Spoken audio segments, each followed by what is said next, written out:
Χαίρετε κυρίες και κύριοι. Στη σημερινή μας εκπομπή θα αναφερθούμε σε 4 πολύ επίκαιρα θέματα.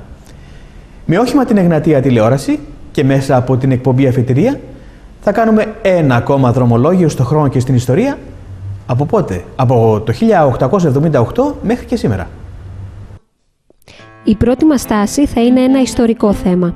Μαζί με τον συγγραφέα Χάρη Μπικυρόπουλο θα συζητήσουμε για την Επανάσταση του 1878 στον Όλυμπο και στον Κολυνδρό και θα δούμε πώς ένα τέτοιο ιστορικό γεγονός, που όμως δεν διδάσκεται στα σχολεία, μπορεί να συνδέεται με το σήμερα. Και από την Επανάσταση του 1878 θα περάσουμε σε μια σημερινή επανάσταση, σε μια επανάσταση του 2013. Επόμενη στάση μας λοιπόν θα είναι το σχέδιο Αθηνά στην παιδεία και πώς εντός ή εκτός εισαγωγικών έχουν επαναστατήσει τοπικές κοινωνίες, πανεπιστημιακοί δάσκαλοι, φοιτητές και γονείς. Πώς έχουν επαναστατήσει σε ένα σχέδιο του Υπουργείου Παιδείας για νοικοκύρεμα, σε ένα σημάζεμα που η κυβέρνηση υποστηρίζει ότι γίνεται στο χώρο των ΑΕΗ και ΤΕΗ, σε ολόκληρη τη χώρα, με βασικό στοιχείο τις συγχωνεύσεις. Θα κάνουμε επίσης μια στάση σε αυτό που συζητούμε όλοι οι Έλληνες σήμερα, πολιτικοί, δημοσιογράφοι και πολίτες. Μιλούμε για την ανάπτυξη, τι ανάπτυξη θέλουμε, πώς θα γίνει και τι μπορεί να αλλάξει σε αυτή τη χώρα για να ξεπεράσουμε την κρίση. Τέλος, θα αναφερθούμε στο ζήτημα της ασφάλειας αυτής της χώρας, μιας ασφάλειας που παρέχεται μέσω των ενόπλων δυνάμεων. Τις προηγούμενες ημέρες, Λιτόχωρο και Κολυνδρός γιόρτασαν και τίμησαν μια επανάσταση που ξέσπασε στον Όλυμπο πριν από 135 χρόνια. Ήταν μια επανάσταση εναντίον των Τούρκων που κατήχαν τότε τη Μακεδονία, τη Βόρεια Ελλάδα, αλλά όχι μόνο. Ήταν μια επανάσταση που ενώ απέτυχε, ενώ καταπνίγηκε στο αίμα, τελικά στη συνέχεια έδωσε επιτυχίες στην Ελλάδα, έδωσε προσαρτήσεις εδαφών και αποτέλεσε προπομπό για την απελευθέρωση αυτής της Μακεδονίας το 1912-1913. Η Επανάσταση του Ολύμπου το 1878 καταρχήν δεν διδάσκεται στα ελληνικά σχολεία. Εγώ είχα την τύχη να έχω δάσκαλο τον Γιώργο Τωράτη, τον καθηγητή, τον ιστορικό, τον φιλόλογο, και ήξερα για την Επανάσταση του Ολύμπου από την εφηβεία. Δεν υπάρχει ούτε μία γραμμή στην ιστορία μας. Αυτές οι επέτειοι λοιπόν που γίνονται και στο Λιτόχωρο και στο Κολυνδρό είναι μια καλή ευκαιρία να μαθαίνει τουλάχιστον η τοπική κοινωνία για το τι έχει συμβεί σε αυτά τα χώματα, τι ιστορία έχει γραφτεί, πόσο αίμα έχει χυθεί και οι παρελάσεις και όλη αυτή η λαμπρότητα που δίνεται και στον Κολυνδρό και στο Λιτόχωρο που ξεκίνησε η Επανάσταση το 1878 υπενθυμίζει σε εμάς που ξέρουμε κάποια πράγματα και εμείς αυτά τα μεταλαμπαδεύουμε στις νεότερες γενιές. Η λαμπρότητα με την οποία γίνονται αυτοί οι εορτασμοί αναγκαστικά, πιστεύω, με τις ομιλίες, με τα μηνύματα, δίνει στον κόσμο έστω ψήγματα από τις ιστορικές αυτές στιγμές και είναι νομίζω καθήκον μας να μαθαίνουμε την τοπική ιστορία. Έτσι γνωρίζουμε και την ιστορία της Ελλάδος, έτσι μαθαίνουν και κάποιοι άλλοι περισσότερα πράγματα. Μάλιστα. Δύο λόγια λοιπόν για αυτή την επανάσταση, την άγνωστη μεν σε πολλές περιοχές αυτής της χώρας, λόγω του ότι δεν διδάσκεται η ιστορία αυτή, αλλά εν πολλοίς γνωστή, τουλάχιστον στην Πιερία. Ναι. Λοιπόν, το 1878 που έγινε η Επανάσταση του Ολύμπου, τότε η Οθωμανική Αυτοκρατορία είχε ανοιχτά μέτωπα με τη Ρωσία. Γύρω στους 2 αιώνες πολεμούσαν Οθωμανοί και Ρώσοι, γιατί φυσικά οι Ρώσοι ήθελαν να κατέβουν προς τον Πόντο και προς τη Μεσόγειο. Βέβαια και εκείνη την εποχή, όπως και σήμερα, οι μεγάλες λεγόμενες δυνάμεις είχαν τα δικά τους συμφέροντα. Οι Άγγλοι, λόγω χάρη, δεν θέλανε σε καμιά περίπτωση να κατέβουν οι Ρώσοι προς τον Νότο, οπότε στήριζαν την Οθωμανική Αυτοκρατορία. Οι άτυχοι σε αυτή την περίπτωση ήταν πάλι οι Έλληνες και φυσικά οι Μακεδόνες, γιατί δεν θέλουν να διαταραχθεί η ισορροπία εδώ στον τόπο μας.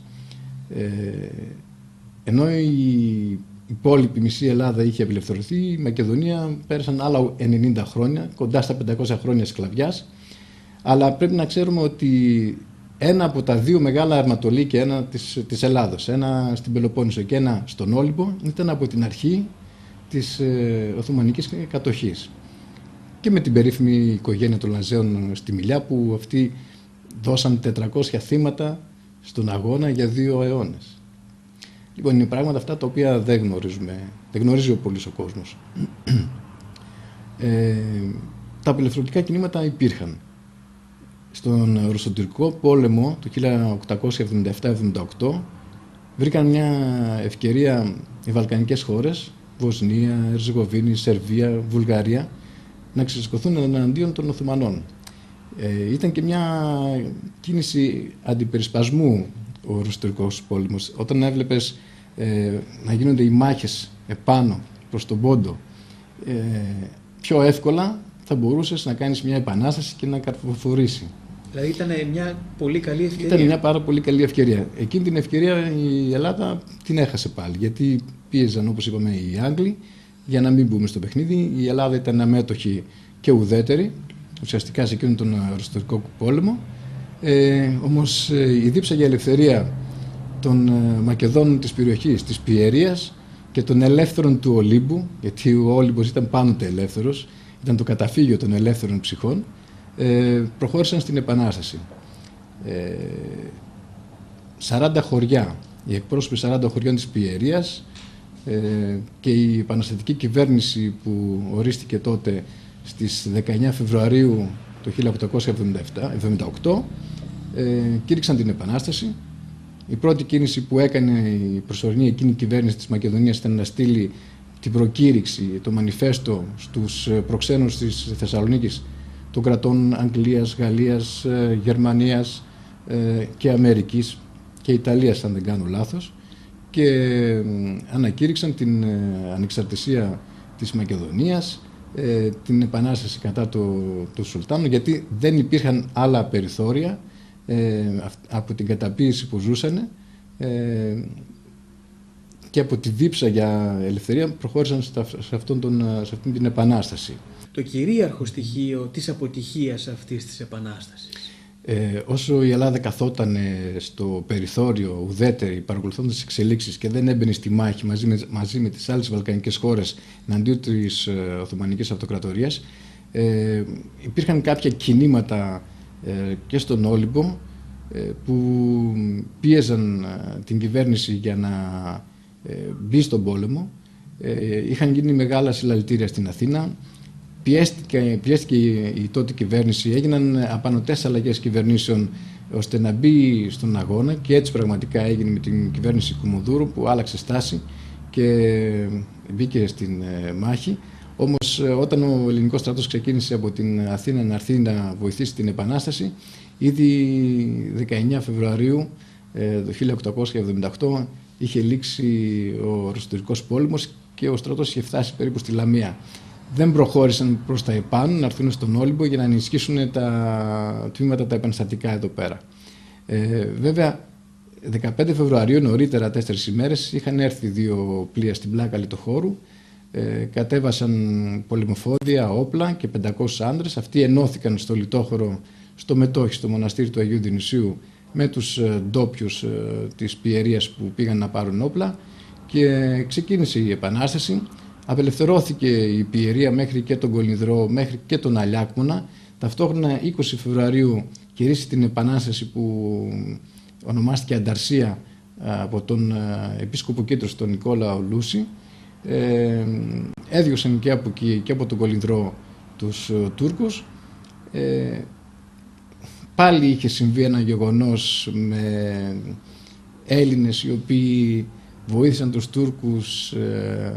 Ενισχύθηκαν οι τουρκικές μονάδες της Θεσσαλονίκης από Ελασσόνα και από Κόσοβο και από Σκόπια, και ο Ασάφ Πασά με 4.000 Τούρκους και Τουρκαλβανούς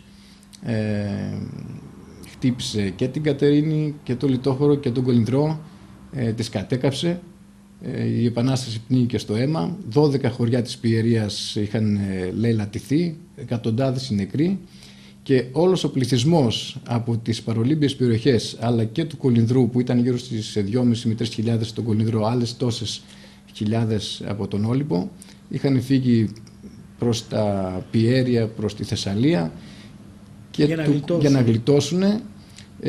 Βέβαια, όταν υπάρχει ο πόλεμος, το ανοιχτό μέτωπο με τους Ρώσους των Οθωμανών, με όλες τις βαλκανικές χώρες και με τους Έλληνες, ο φανατισμός μουσουλμανικός είχε αυξηθεί, οπότε καταλαβαίνεις, Ανδρέα, ότι όταν κατέστηλαν την Επανάσταση οι Τούρκοι ήταν αμήλικτοι. Μάλιστα. Και είχαμε πολλά θύματα. Μάλιστα. Επανάσταση λοιπόν. Η λέξη επανάσταση έχει και το στοιχείο της Ανάστασης. Η Ανάσταση τελικά ήρθε το 1912-13, Ναι. Εκείνη η Επανάσταση χάρισε την ελευθερία, αν μπορώ να το πω έτσι, στην Πιερία και στην Μακεδονία γενικότερα για 35 μέρες. Αλλά παρόλο που δεν είχε το αποτέλεσμα που ποθούσαν οι Έλληνες της εποχής, άλλαξε τη συνθήκη του Αγίου Στεφάνου, που ήταν η συνθήκη των Ρώσων με τους Οθωμανούς, με τον τερματισμό του πολέμου. Δόθηκε στο συνέδριο που έγινε αργότερα του Βερολίνου έμφαση ότι το ελληνικό στοιχείο, οι Έλληνες, οι Μακεδόνες είναι εκεί, αγωνίζονται, τα επαναστατικά κινήματα συνέχισαν σε μια μορφή ανταρτοπολέμου και στην Πιερία και στον Όλυμπο. Οπότε στην ουσία είχε η ελληνική κυβέρνηση στα χέρια της ένα διπλωματικό χαρτί ότι εκεί υπάρχουν Έλληνες, ζητάνε την ελευθερία.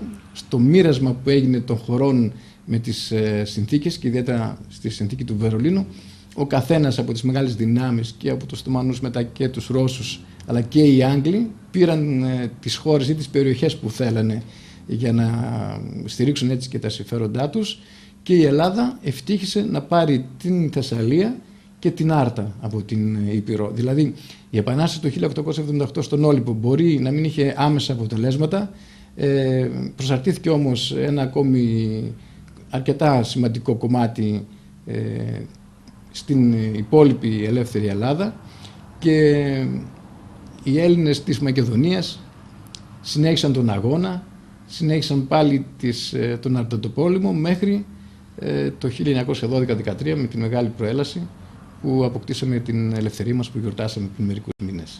Τα 100 χρόνια, τα 100 χρόνια ελεύθερης Μακεδονίας. Και φέτος θα γιορτάσουμε και τα 100 χρόνια από την πρώτη ανάβαση στον Όλυμπο, έτσι. Ναι. Η λέξη επανάσταση, όπως και οι λέξεις επαναστατικά κινήματα, ήταν λέξεις πολύ γνωστές στους τότε υπόδουλους Έλληνες. Μιλάμε για επαναστατικά κινήματα, για προεπαναστατικά κινήματα, μιλάμε όμως και για επαναστάσεις όπως εκείνη του 1821 ή εκείνη του 1878. Στη συνέχεια όμως αυτές οι λέξεις χρησιμοποιήθηκαν από κάποιους άλλους για διάφορες άσχετες αιτίες και λόγους. Η λέξη επανάσταση χρησιμοποιήθηκε από δικτατορίες όπου εκείνοι που τις επέβαλαν τις χαρακτήριζαν σαν επαναστάσεις, όπως για παράδειγμα η δικτατορία της 21ης Απριλίου 1967.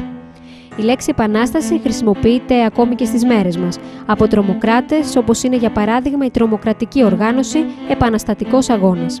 Υπονοείται όμως κατά καιρούς και από πολιτικούς ή κομματικούς παράγοντες που θέλουν να κερδίσουν την εξουσία, ή από άλλους παράγοντες που θέλουν να τα βάλουν με την εξουσία, ή ακόμη και από κάποιους που αυτοχαρακτηρίζονται σαν αντιεξουσιαστές.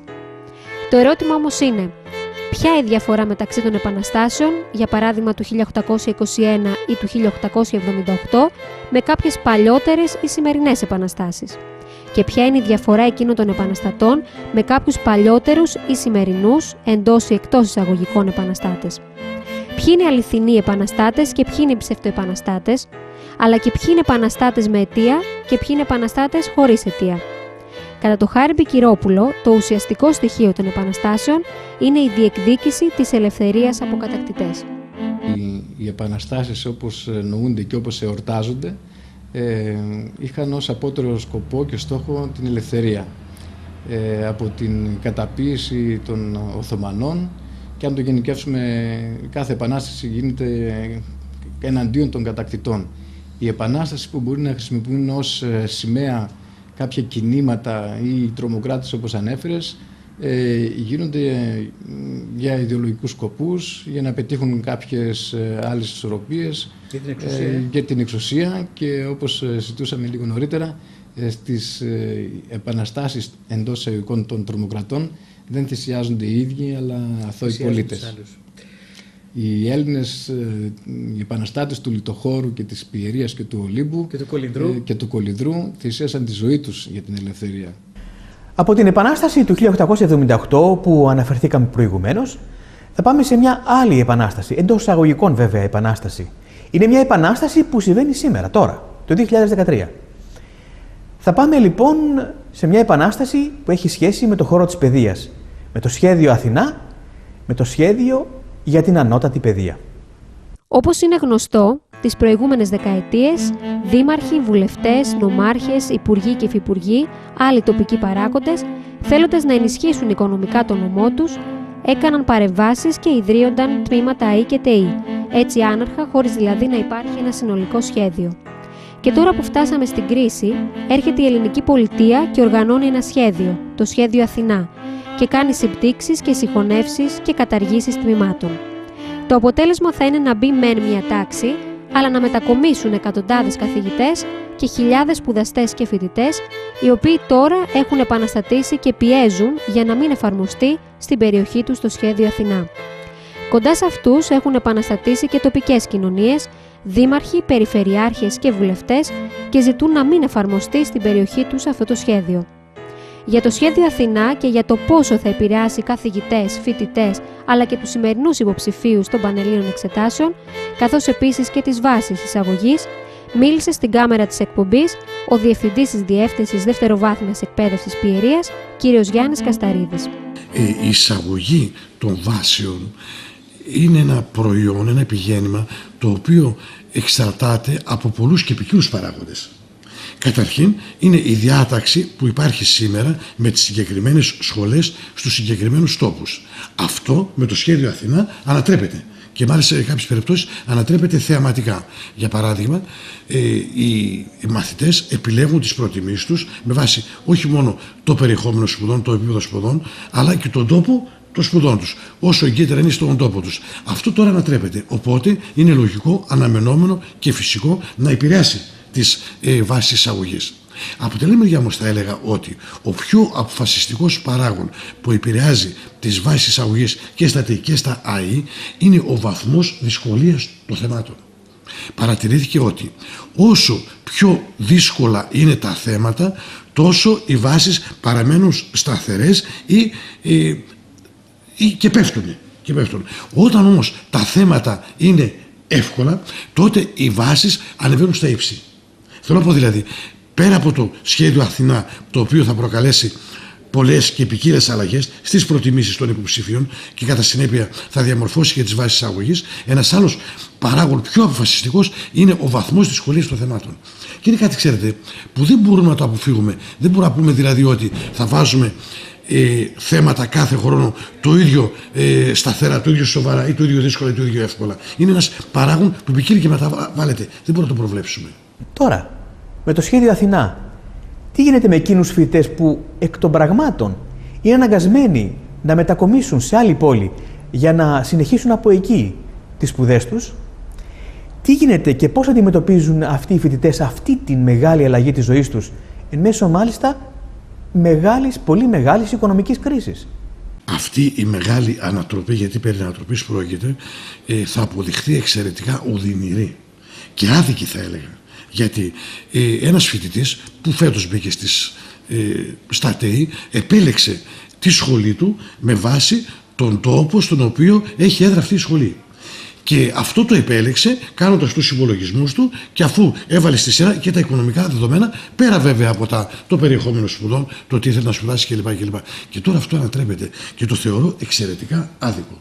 Θέλω να πω δηλαδή ότι κάποιος φοιτητής επέλεξε το ΤΕΗ Κατέρινης ή ένα ΤΕΗ της Θεσσαλονίκης γιατί τον ευόλευε όχι τόσο για το περιεχόμενο των σπουδών, όσο για την απόσταση. Ενώ θα μπορούσε να πιάσει δηλαδή ένα κατά τεκμήριο υψηλότερο ΤΕΗ, απέφυγε να πάει στην Αθήνα ή κάπου αλλού και ζήτησε να πάει κάπου κοντά. Τώρα αυτό ανατρέπεται και θα ανατρέψει και την προσωπική του ζωή και την οικογενειακή του ζωή. Το θεωρώ άδικο, ναι. Και προφανώς το να επιλέξει κανείς μια κοντινή πόλη ήταν και θέμα οικονομικό. Ακριβώς, ναι. Να ρωτήσω κάτι. Στον παλιό καλό καιρό, πριν από την κρίση, υπόθηκε ότι υπόθηκε τώρα, Ναι. ότι ξεφύτρωναν τα ΤΕΗ παντού γιατί δεν υπήρχε ένα σχέδιο, απλούστατα ήθελαν κάποιοι νομάρχες, κάποιοι δήμαρχοι να έχουν μια σχολή στον τόπο τους για να έχουν οικονομικά ωφέλη. Σήμερα αυτό ανατρέπεται, σήμερα γίνονται συγχωνεύσεις. Τελικά όλο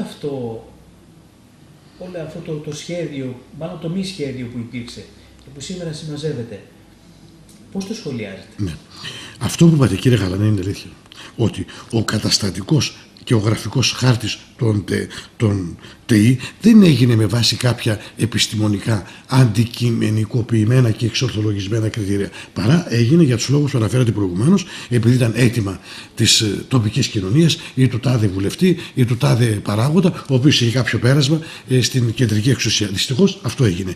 Και να το κάνω ακόμη πιο λαϊκό και κατανοητό, είναι αυτό που έλεγε και η δικτατορία: κάθε πόλη και στάδιο, κάθε χωριό και γυμναστήριο. Έτσι καταντήσαμε να φυτέψουμε κυριολεκτικά ΤΕΗ στα πιο απόμακρα, στα πιο ανυποψίαστα μέρη, τόπους κλπ.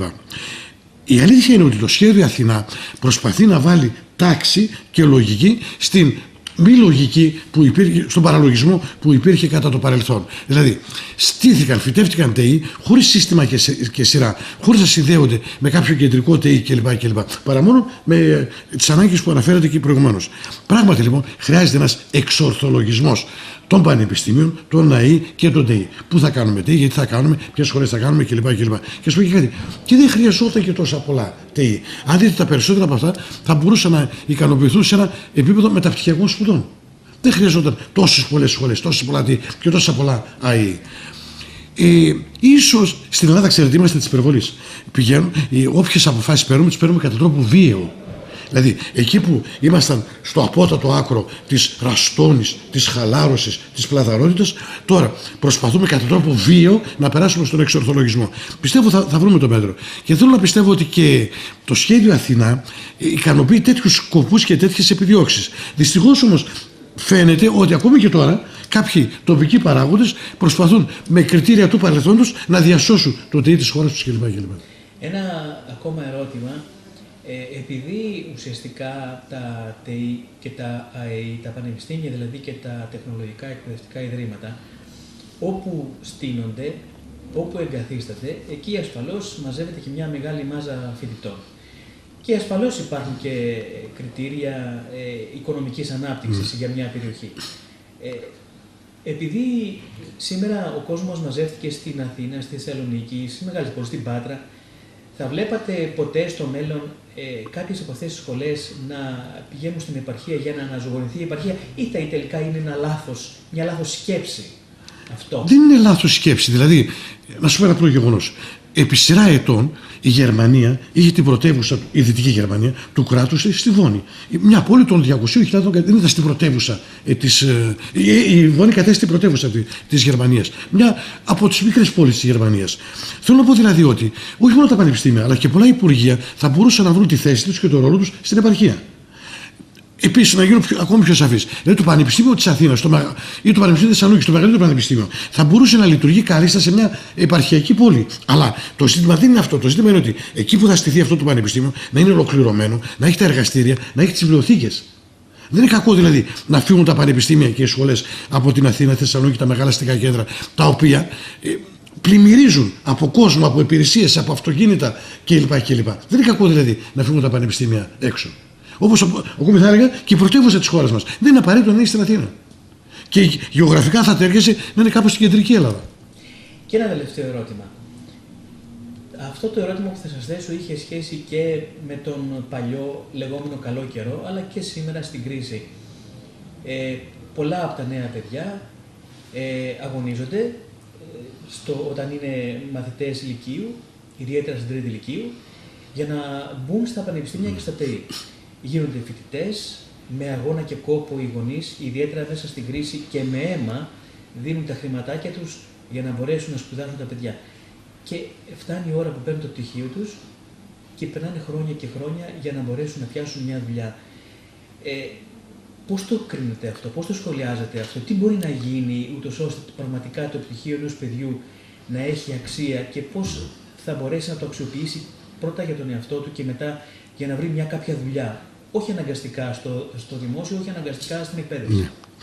Δυστυχώς η έλλειψη εξορθολογισμού και σε αυτό το τομέα οδήγησε τα πράγματα στο απροχώρητο. Για παράδειγμα, ιδρύσαμε σχολές, αφήσαμε ελεύθερη την είσοδο στα πανεπιστήμια και στα ΤΕΗ, με αποτέλεσμα σήμερα να έχουμε έναν υπερβολικά μεγάλο αριθμό πτυχιούχων φοιτητών, πτυχιούχων πολιτών, και οι οποίοι αναζητούν τη μοίρα τους και δεν τη βρίσκονται.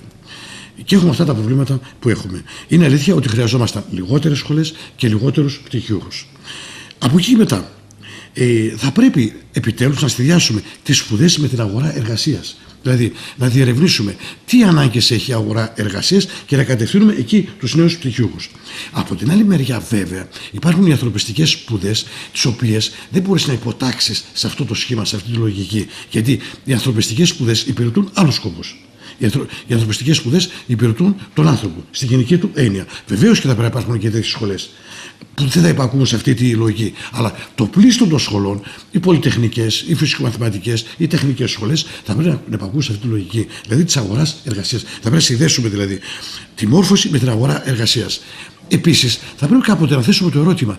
Το ελληνικό κράτος επενδύει τεράστια ποσά στην εκπαίδευση των νέων. Και βλέπουμε ότι όλη αυτή η επένδυση πηγαίνει στον αέρα. Γιατί να συνεχίζει το ελληνικό κράτος να εκπαιδεύει, να καταρτίζει ανθρώπους που δεν θα υπηρετήσουν ποτέ τα γράμματα που υπηρετούν?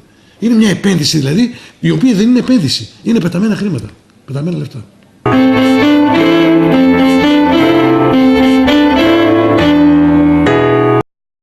Η πολυτέλεια διαχέεται, οι αισθήσεις ξυπνούν, οι εικόνες ζωντανεύουν. Hotel Danai and Spa Center. Χτισμένο στις ακτές του Ολύμπου, υπό το βλέμμα των θεών, το ξενοδοχείο μας ορίζει τη διαμονή σας, μετατρέποντας τη Χλιδή σε μια καθημερινή απόλαυση. Hotel Danai and Spa Center, στην Ολυμπιακή Ακτή Πιερίας, Θάλιας και Εστίας Γωνίας. Τηλέφωνο 23 510 63 830.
Και από το χώρο της παιδείας θα πάμε σε ένα άλλο μεγάλο και επίσης επίκαιρο θέμα. Είναι ένα θέμα που το συζητούμε όλοι αυτό το διάστημα. Είναι όμως ένα θέμα που πάντοτε θα βρίσκεται στην επικαιρότητα. Θα κάνουμε λοιπόν μια στάση σε αυτό που όλοι συζητάμε οι Έλληνες και οι Ελληνίδες σε αυτή τη χώρα, αυτές τις μέρες, σε αυτή την κρίση. Εμείς οι πολίτες, οι πολιτικοί, οι δημοσιογράφοι. Είναι το ζήτημα της ανάπτυξης. Τι ανάπτυξη θέλουμε, πώς μπορούμε να την πετύχουμε και τι μπορεί να αλλάξει σε αυτή τη χώρα ώστε να ξεπεράσουμε αυτή την κρίση που διερχόμαστε. Το πιο μεγάλο ερώτημα σε αυτήν εδώ την κρίση που περνάει η χώρα είναι τι ανάπτυξη θέλουμε. Θέλουμε μια κρατικοδίαιτη ανάπτυξη. Θέλουμε μια ανάπτυξη όπου θα κυριαρχεί μόνο η ιδιωτική πρωτοβουλία και οι λεγόμενες αγορές. Θέλουμε μια ανάπτυξη που θα έχει σχέση κατά βάση με την ιδιωτική πρωτοβουλία, αλλά θα συμβαδίζει αρμονικά με αυτό που ονομάζουμε δημόσιο? Θέλουμε μια ανάπτυξη όπου ο εργοδότης όλων θα είναι το κράτος, ή θέλουμε μια ανάπτυξη όπου θα υπάρχει μια ισορροπία μεταξύ δημοσίου και ιδιωτικού τομέα? Ύστερα, θέλουμε ή δεν θέλουμε τις επενδύσεις, και τι επενδύσεις θέλουμε? Θέλουμε ή δεν θέλουμε τις ξένες επενδύσεις και υπό ποιες προϋποθέσεις? Και τι προβλήματα προκαλούμε εμείς οι ίδιοι Έλληνες στην ανάπτυξη? Ιδιαίτερα στην τουριστική ανάπτυξη, όταν κάθε λίγο και λιγάκι κλείνουμε δίκαια ή άδικα δρόμους, λιμάνια και αεροδρόμια. Τελικά, έχουμε αποφασίσει τι ανάπτυξη θέλουμε? Είναι ένα ερώτημα το οποίο μας απασχολεί όλους καθημερινώς. Η λέξη ανάπτυξη κινείται σχεδόν στα στόματα όλων των Ελλήνων, αλλά πρέπει να αποφασίσουμε τέλος πάντων όλοι μας και ο καθένας ξεχωριστά του τι είδους ανάπτυξη θέλουμε. Εγώ θα σου πω, αγαπητέ Αντρέα, την προσωπική μου άποψη. Ζω καθημερινά μια αγορά η οποία πιέζεται συνεχώς.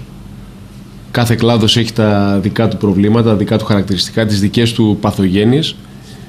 Αλλά εγώ αυτό που λέω καθημερινώς είναι ότι ζούμε σε μια χώρα η οποία είναι απλούσια και μπορεί αυτό να φαίνεται σήμερα αιρετικό, αλλά η χώρα είναι η Ελλάδα αυτή που ζούμε και η Πιερία που ζούμε είναι πλούσια περιοχή, αλλά με ένα φτωχό κράτος. Και όταν λέμε τη λέξη ανάπτυξη, σκεφτόμαστε όλοι, θυμόμαστε το παρελθόν. Μια δεκαετία, 15ετία τεράστιας οικονομικής ανάπτυξης στα νούμερα. Αλλά από εκεί και πέρα κανείς δεν μπορεί να αρνηθεί ότι αυτό που ζήσαμε, ο καθένας στην καθημερινότητά του και στον κλάδο του, ήταν μάλλον μια φούσκα. Η οποία ήρθε η εποχή η οποία ήθελε να σκάσει αυτή η φούσκα. Άρα πρέπει να δούμε την επόμενη μέρα, η οποία επόμενη μέρα σαφώς και δεν είναι εύκολη. Είναι μια πάρα πολύ δύσκολη πραγματικότητα για τον καθένα ξεχωριστά, για όλους μαζί, για την κοινωνία. Αλλά ο χρόνος δεν σταματάει ποτέ και προχωράμε. Και ρωτάμε τώρα τι εννοούμε ανάπτυξη, τι θέλουμε να πούμε. Ανάπτυξη για μένα που ζω το επιχειρήν καθημερινώς είναι αυτό που θέλει ο καθένας μας, δηλαδή η δημιουργία νέων θέσεων εργασίας. Για να υπάρχει ανάπτυξη πρέπει κάθε μέρα να μειώνεται μία θέση ανεργίας, να φεύγει ένας άνεργος από τη λίστα του ΑΕΔ και να μπαίνει στο πραγματικά και στο πραγματικό εργατικό δυναμικό.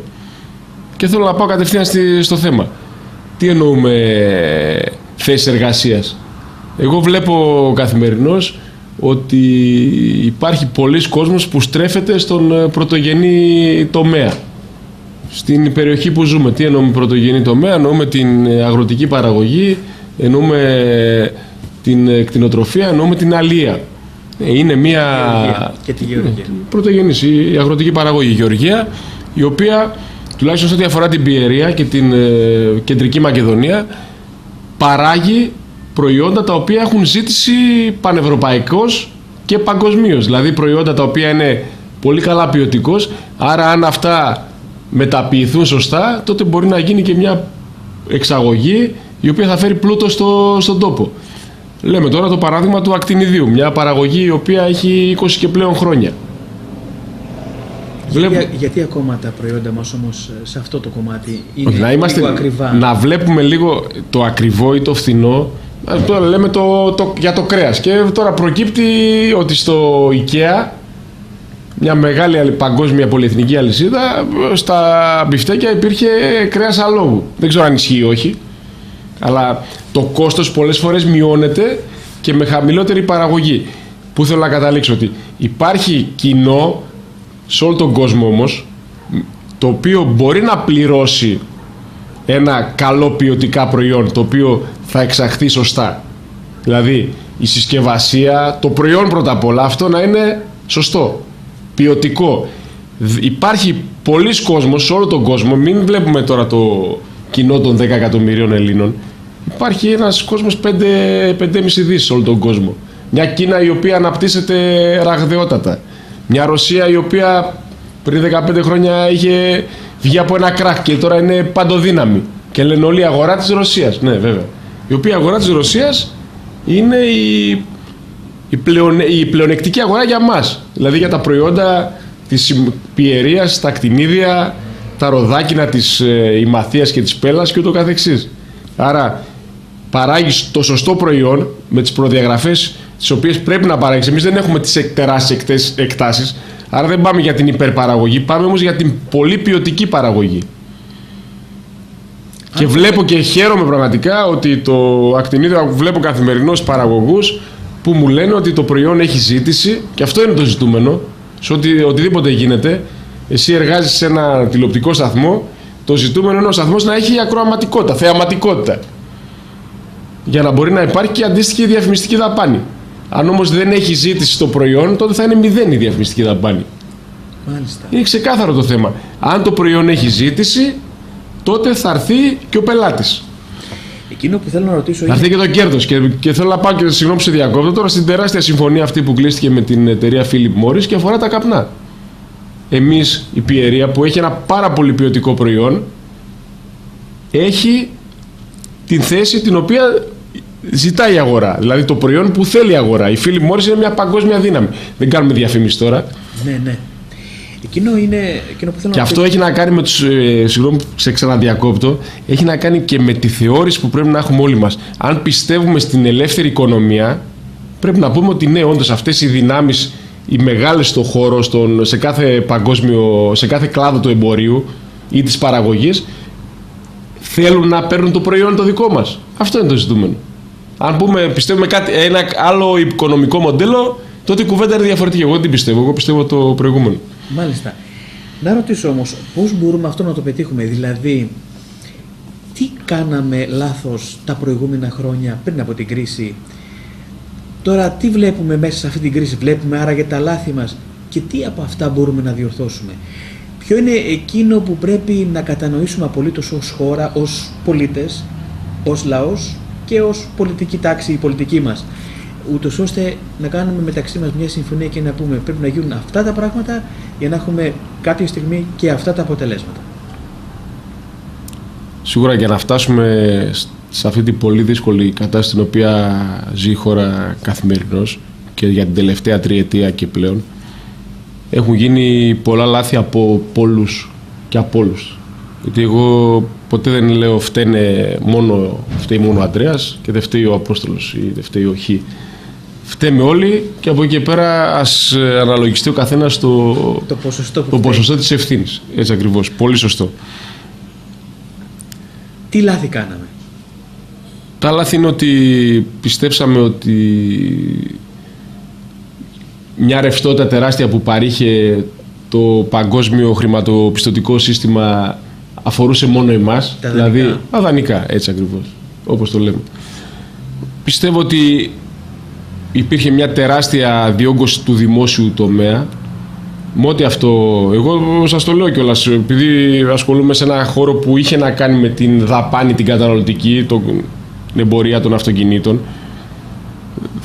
υπήρχε μια τεράστια αύξηση εισοδημάτων στο δημόσιο τομέα, η οποία αυτή λειτουργήσε ως τεράστια όθηση στην δαπάνη των στεγαστικών δανείων, των αυτοκινήτων, των καταναλωτικών προϊόντων, αλλά αυτό το πράγμα κάποια στιγμή έπρεπε να ισορροπήσει. Δυστυχώς στη δική μας περίπτωση, στην ελληνική κοινωνία, ισορρόπησε και ισορροπεί πολύ βία. Αυτό είναι το πρόβλημα που ταλαιπωρεί όλους, πολύ ή λιγότερο, αλλά αυτή είναι η πραγματικότητα. Κάποια στιγμή ένα πάρτι τελειώνει. Και το πάρτι αυτό, στη δική μας περίπτωση, όντως τελείωσε πάρα πολύ βία.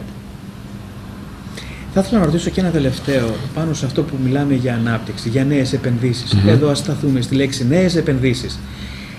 Υπάρχουν παλιές επενδύσεις που αγωνίζονται εν μέσω κρίσης να επιβιώσουν. Υπάρχουν επίσης χρήματα αδιάθετα από το ΕΣΠΑ για νέες επενδύσεις και εδώ υπάρχουν δύο στοιχεία που μου έχουν κάνει εντύπωση, τα βλέπουμε στα μέσα ενημέρωσης, στα blogs κλπ. Το ένα, παλιές επενδύσεις με όλες τις δυσκολίες που έχουν, βλέπουμε λαϊκές αντιδράσεις στη λειτουργία αυτών των επενδύσεων. Και όσον αφορά τις καινούργιες επενδύσεις, Υπάρχει μια αντίληψη ότι, ας πούμε, παραδείγματος χάρη στην περιοχή μας, δεν θέλουμε βιομηχανίες, δεν θέλουμε παραγωγικές επενδύσεις τέτοιες. Το δεν θέλουμε, τι εννοούμε δεν θέλουμε, ποιος δεν θέλει, τι είδους?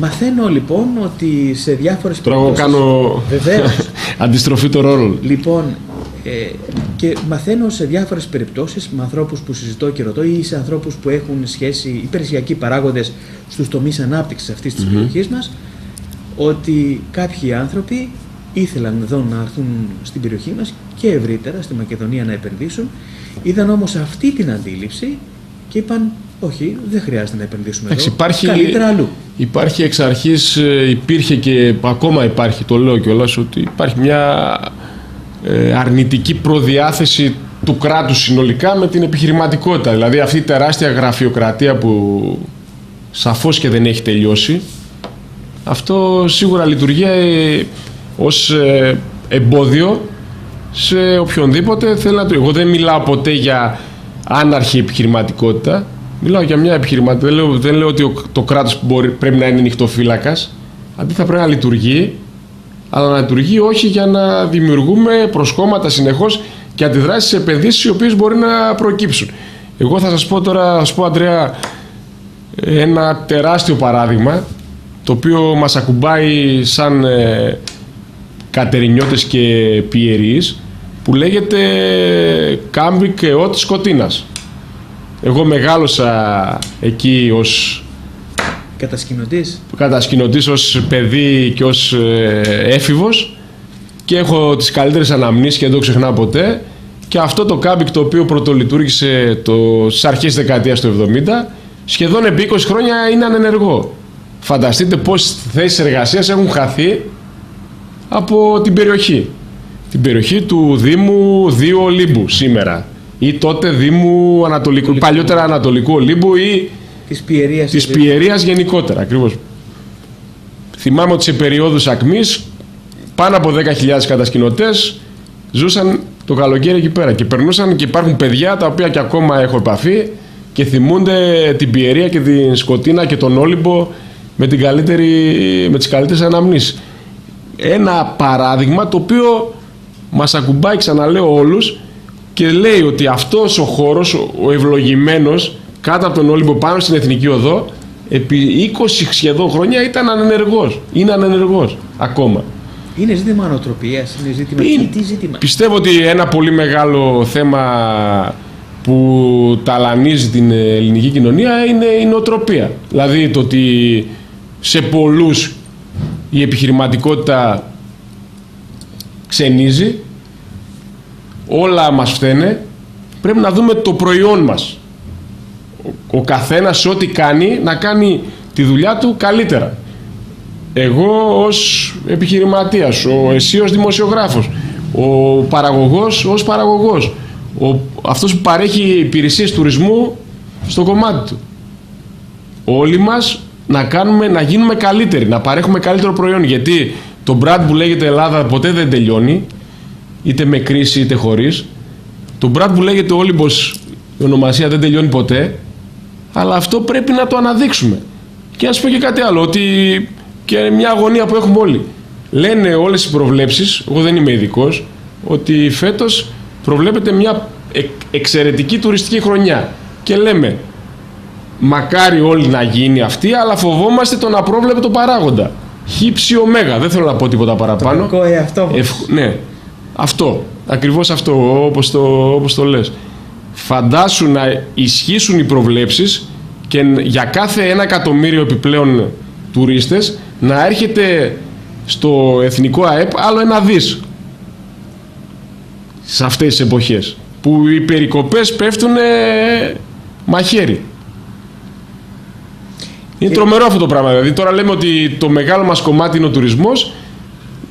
Σε καμία περίπτωση, ειλικρινά το λέω, προσεύχομαι καθημερινώς να φτάσουμε τον Οκτώβριο και να πούμε ότι κάναμε μια εξαιρετική σεζόν.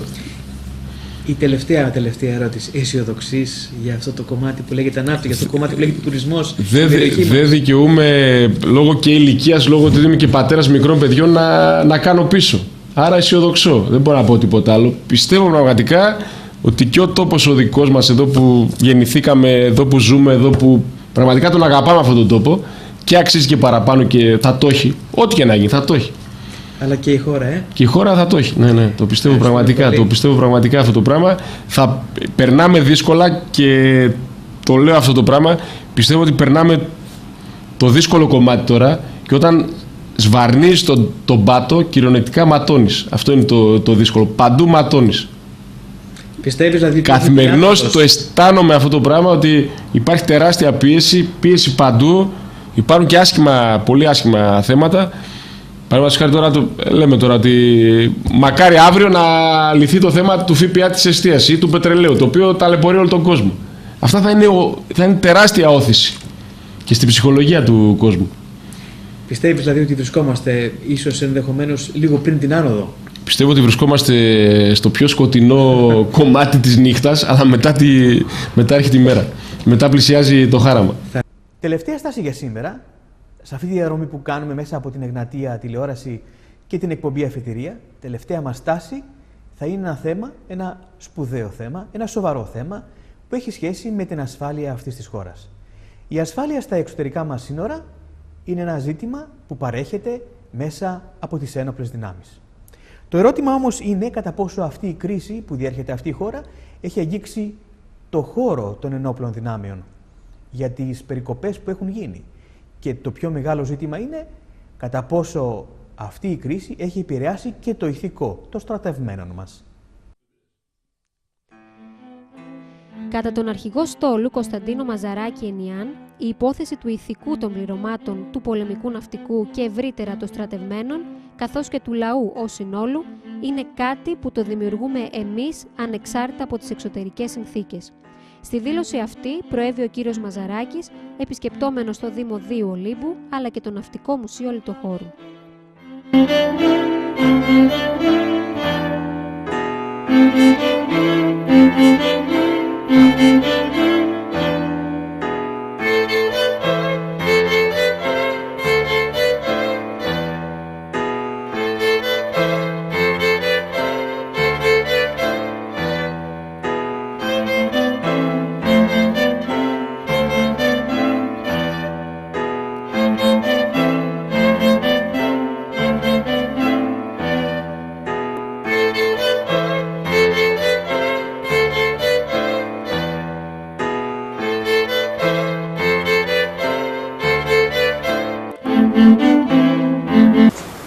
Η Ελλάδα, εάν ανοίξουμε τις εφημερίδες, θα δούμε ότι πάντα ήταν σε κρίση. Όποια εφημερίδα να ανοίξουμε, οποιασδήποτε εποχής, από το 1824 και μετά, η Ελλάδα βρίσκεται σε κρίση. Λοιπόν, η υπόθεση του ηθικού των πληρωμάτων του στόλου, αλλά φαντάζομαι και του λαού ως σύνολο, είναι κάτι το οποίο το δημιουργούμε εμείς, ανεξάρτητα από τις εξωτερικές συνθήκες. Η κοινωνική συνοχή είναι αυτό που πρέπει να προσέχουμε, η αγάπη προς τους αδύνατους, έστω και αν δεν μπορούμε να τους δώσουμε όλα αυτά που χρειάζονται, τουλάχιστον να αισθάνονται ότι έχουν την αμέριστη ψυχολογική μας υποστήριξη. Και εμείς όταν έχουμε προβλήματα, να έχουμε εμπιστοσύνη στον διπλανό μας, να προσπαθούμε με πολιτισμένο τρόπο να πείσουμε για τα δίκαια των οποιονδήποτε αιτημάτων μας και πάνω απ' όλα να βάζουμε την επόμενη γενιά, δηλαδή την πατρίδα μας. Ουδέμια έκπτωση επιτρέπεται στην ετοιμότητα και στη μαχητική ικανότητα του στρατεύματος με δικαιολογία την οικονομική κρίση που διέρχεται η χώρα. Ανέφερε σε ημερήσια διαταγή του ο αρχηγός του Γενικού Επιτελείου Στρατού με αφορμή εκδηλώσεις που είχαν γίνει σε ολόκληρη τη χώρα για τη γιορτή του πυροβολικού.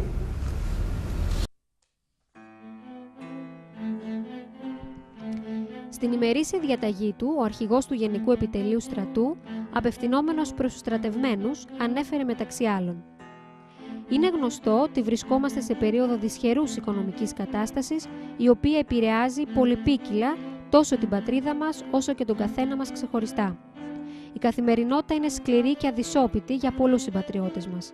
Παρά τις δυσκολίες όμως, το στρατιωτικό προσωπικό οφείλει να παραμείνει προσιλωμένο στην αποστολή και στο καθήκον του, γνωρίζοντας πολύ καλά ότι ουδέμια έκπτωση επιτρέπεται στην ετοιμότητα και στη μαχητική ικανότητα.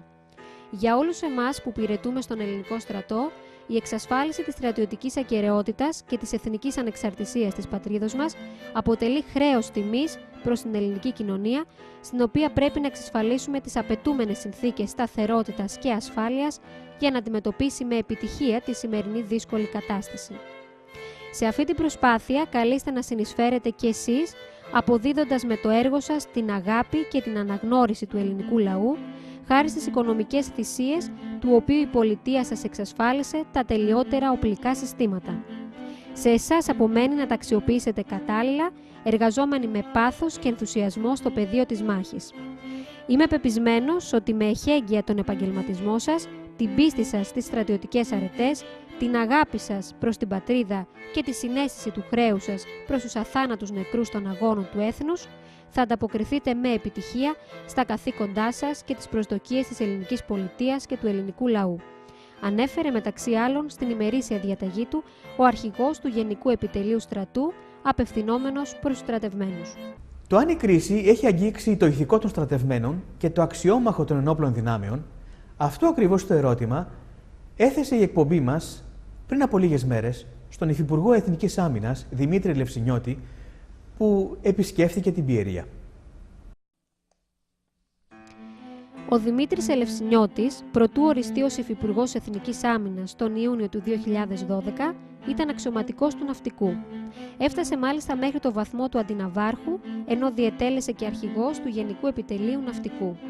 Είναι εγγονός του αείμνηστου Δημητρίου Ελευσινιώτη, του οποίου φέρει και το ίδιο το όνομα, του ναύτη τορπιλιστή που στις 18 Οκτωβρίου 1912, υπηρετώντας το τορπιλοβόλο 11, τορπίλησε και βύθισε το τουρκικό θωρηκτό Φετχή Πουλέτ, το οποίο με τις μεγάλου βεληνικούς πυροβολαρχίες του είχε αναλάβει την προστασία της κατεχόμενης από τους Τούρκους Θεσσαλονίκης. Το γεγονός της βύθισης του τουρκικού θωρηκτού είχε σημαντική επίδραση στο ηθικό των αμυνόμενων Τούρκων και επηρέασε την απόφαση του Ταξίν Πασά να παραδώσει τη Θεσσαλονίκη στο προελάβνοντα ελληνικό στρατό. Ο εγγονός λοιπόν εκείνου του τορπιλιστή, ο σημερινός Υφυπουργός Άμυνας Δημήτρης Ελευσινιώτης, απαντώντας στο ερώτημα για το κατά πόσο η σημερινή οικονομική κρίση έχει επηρεάσει και το αξιόμαχο των ενόπλων δυνάμεων, επισημαίνει ότι παρά την κρίση, το ηθικό των στρατευμένων και το μαχητικό του στένος παραμένει υψηλό.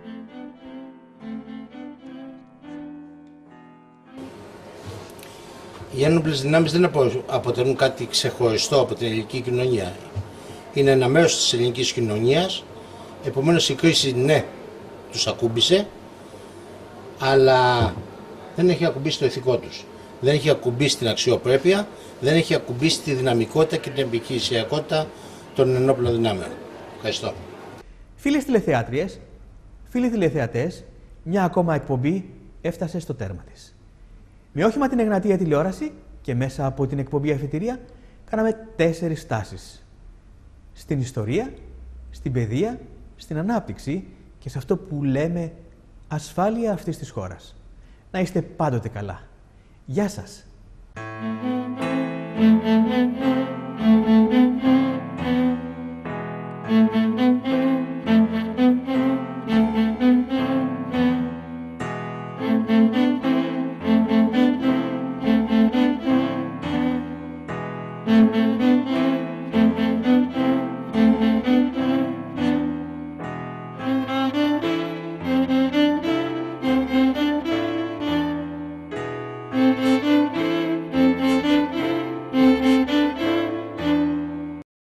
Η πολυτέλεια διαχέεται, οι αισθήσεις ξυπνούν, οι εικόνες ζωντανεύουν. Hotel Danai and Spa Center. Χτισμένο στις ακτές του Ολύμπου, υπό το βλέμμα των θεών, το ξενοδοχείο μας ορίζει τη διαμονή σας, μετατρέποντας τη Χλιδή σε μια καθημερινή απόλαυση. Hotel Danai and Spa Center στην Ολυμπιακή Ακτή Πιερίας, Θάλιας και Εστίας Γωνίας. Τηλέφωνο 23 510 63 830.